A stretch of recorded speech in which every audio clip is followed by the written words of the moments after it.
ओम शान्ति। आज 25 तारिकको बाणी छ। 25/1/2021 सारमा बाबा बताउनुहुन्छ, मीठे बच्चे, बाप की श्रीमत से तुम मनुष्य से देवता बनते हो, इसलिए उनकी श्रीमत का शास्त्र है सर्वशास्त्र शिरोमणि श्रीमद् भागवत गीता।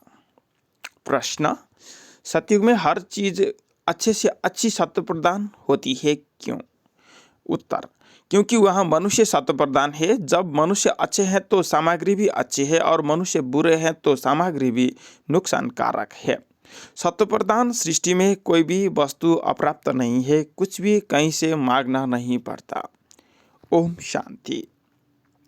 बाबा इसे शरीर द्वारा समझाते हैं। इनको कहा जाता है, इनमें आत्मा भी है, और तुम बच्चे जानते हो परमपिता परमात्मा भी इनमें है। यह तो पहले पहले पक्का होना चाहिए, इसलिए इनको दादा भी कहते हैं। यह तो बच्चों को निश्चय है, इस निश्चय में ही रमण करना है। बराबर बाबा ने जिसमें पदार्पण की है वह अवतार लिया है। उनके लिए बाबा खुद कहते हैं, मैं इनके बहुत जन्म के अंत के भी अंत में आता हूँ। बच्चों को समझाया गया है, यह है सर्वशास्त्र शिरोमणि गीता का ज्ञान। श्रीमत अर्थात श्रेष्ठ मत। श्रेष्ठते श्रेष्ठ मत है, ऊंचे ते ऊंचा भगवान की, जिसकी श्रीमत से तुम मनुष्य से देवता बनते हो। तुम भ्रष्ट मनुष्य से श्रेष्ठ देवता बनते हो, तुम आते ही इसलिए हो। बाप खुद कहते हैं, मैं आता हूँ तुमको श्रेष्ठाचारी निर्विकारी मत वाले देवी देवता बनाने। मनुष्य से देवता बनने का अर्थ भी समझना है।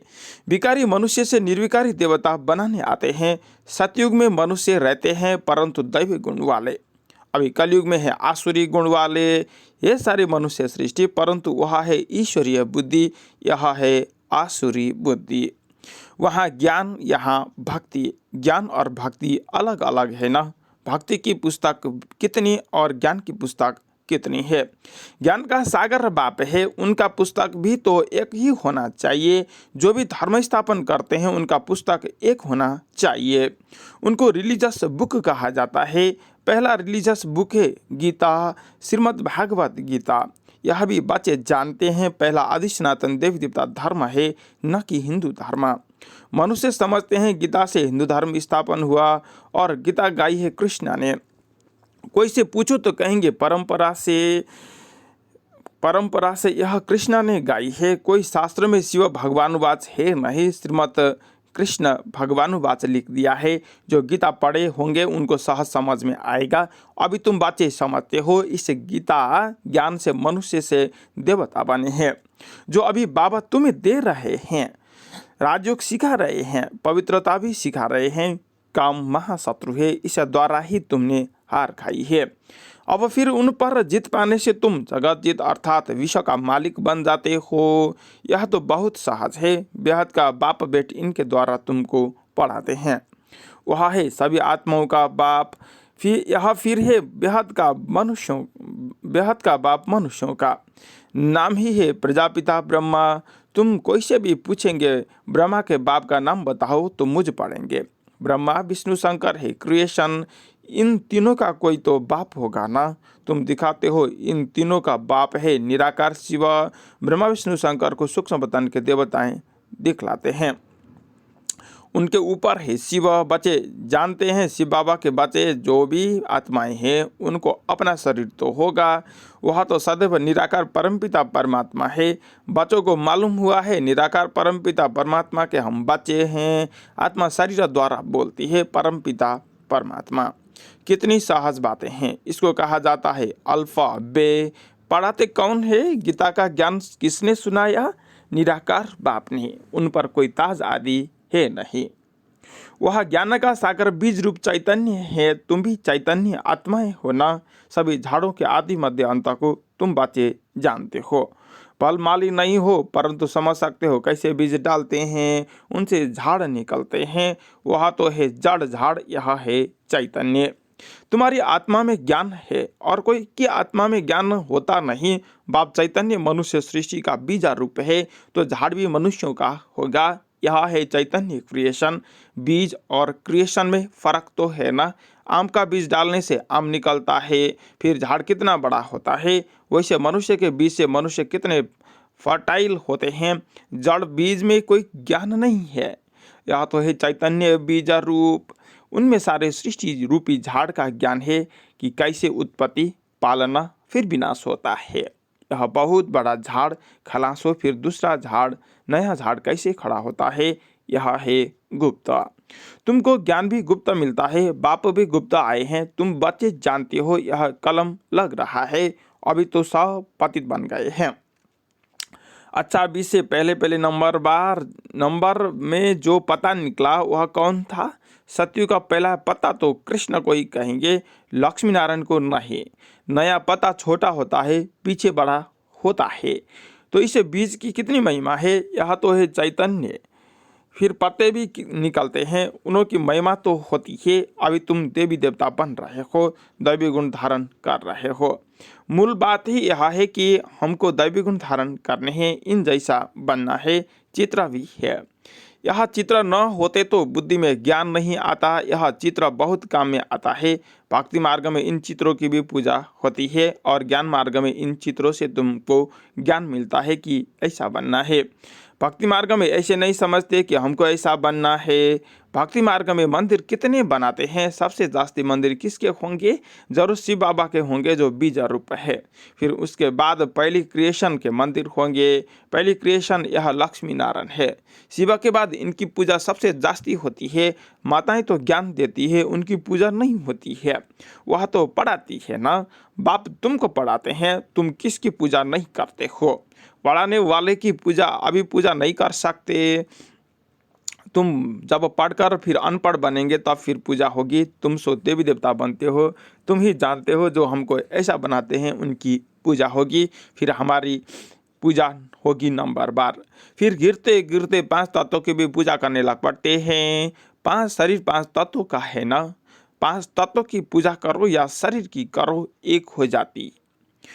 यह तो ज्ञान बुद्धि में है। यह लक्ष्मी नारायण सारे विश्व के मालिक थे। इन देवी देवताओं का राज्य नई सृष्टि पर था, परंतु वह कब था यह नहीं जानते। लाखों वर्ष कहा देते हैं। अब लाखों वर्ष की बात तो कभी किसी की बुद्धि में रह न सके। अभी तुमको स्मृति आई है, आज से 5000 वर्ष पहले आदि सनातन देवी देवता धर्म के थे। देवी देवता धर्म वाले फिर और धर्म में कन्वर्ट हुए हैं। हिंदू धर्म कह नहीं सकते हैं, परंतु पतित होने के कारण अपने को देवी देवता कहना शोभता ही नहीं है। अपवित्र को देवी देवता कह न सके। मनुष्य पवित्र देवियों की पूजा करते हैं तो जरूर खुद अपवित्र है, इसीलिए पवित्र के आगे माथा झुकाना पड़ता है। भारत में खास कन्याओं को नमन करते हैं, कुमारों को नमन नहीं करते, फीमेल को नमन करते हैं। मेल को नमन क्यों नहीं करते? क्योंकि इस समय ज्ञान भी पहले माताओं को मिलता है, बाप इनमें प्रवेश करते हैं। यह भी समझते हो बरोबर, यह ज्ञान की बड़ी नदी है। ज्ञान नदी भी है, फिर पुरुष भी है। यह है सबसे बड़ी नदी, ब्रह्मपुत्रा नदी है सबसे बड़ी, जो कलकत्ता तरफ सागर से जाकर मिलती है।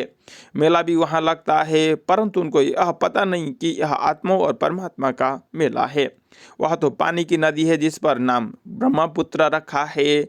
उन्होंने तो ब्रह्मा ईश्वर को कहा हुआ है, इसलिए ब्रह्मपुत्र को बहुत पावन समझते हैं। बड़ी नदी है तो पवित्र भी वह होगी। पतित पावन वास्तव में गंगा को नहीं ब्रह्मपुत्र को कहा जाए। मेला भी इनका लगता है, यह भी सागर है और ब्रह्मा नदी का मेला है। ब्रह्मा द्वारा एडॉप्शन कैसे होती है, यह गुहा बातें समझने की है, जो प्राय लोप हो जाती है। यह तो बिल्कुल सहज बात है ना। भगवान वाचा, मैं तुमको राजयोग सिखलाता हूँ, फिर यह दुनिया ही खलास हो जाएगी। शास्त्र आदि कुछ भी नहीं रहेंगे। फिर भक्ति मार्ग में यह शास्त्र होते हैं, ज्ञान मार्ग में शास्त्र होते नहीं। मनुष्य समझते हैं यह शास्त्र परंपरा से चले आते हैं। ज्ञान तो कुछ है नहीं, कल्प की आयु ही लाखों वर्ष कह दी है, इसलिए परंपरा कह देते हैं। इनको कहा जाता है अज्ञान अंधियारा।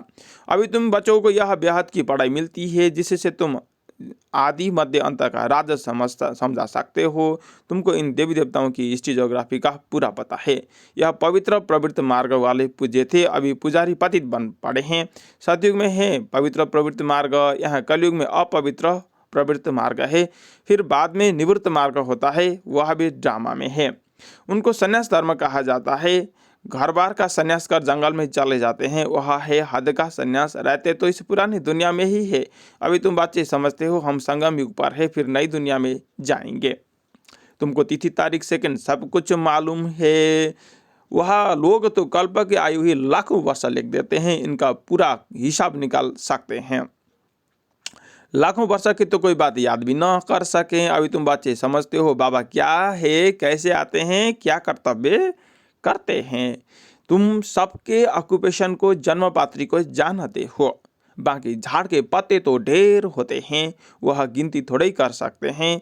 इस बेहद सृष्टि रूपी झाड़ के कितने पत्ते हैं? 5000 वर्ष में इतने करोड़ है तो लाखों वर्ष में कितने अनगिनत मनुष्य हो जाएं। भक्ति मार्ग में दिखाते हैं, लिखा हुआ है सतयुग में इतने वर्ष का है, त्रेता इतने वर्ष का है, द्वापर इतने वर्ष का है। तो बाप बेट तुम बच्चों को यह सब राज समझाते हैं। आम का बीज देखने से आम का झाड़ सामने आएगा ना। अभी मनुष्य सृष्टि का बीज रूप तुम्हारे सामने है। तुमको बेट झाड़ का राज समझाते हैं क्योंकि चैतन्य है। बताते हैं हमारा यह उल्टा झाड़ है। तुम समझा सकते हो जो भी इस दुनिया में है वह जड़ या चैतन्य बहु रिपीट करेंगे। अभी कितना वृद्धि को पाते रहते हैं। सतयुग में इतना हो नहीं सकता। कहते हैं फलानी चीज ऑस्ट्रेलिया से, जापान से आई। सतयुग में ऑस्ट्रेलिया, जापान आदि थोड़े ही थे। ड्रामा अनुसार वहाँ की चीजें यहाँ आती है। पहले अमेरिका से गेहूं आदि आते थे। सतयुग में कहाँ से आएंगे, थोड़े ही। वहाँ तो है ही एक धर्म, सब चीज़ें भरपूर रहती है। यहाँ धर्म वृद्धि को पाते रहते हैं तो उनके साथ सब चीज़ें कम होती जाती है।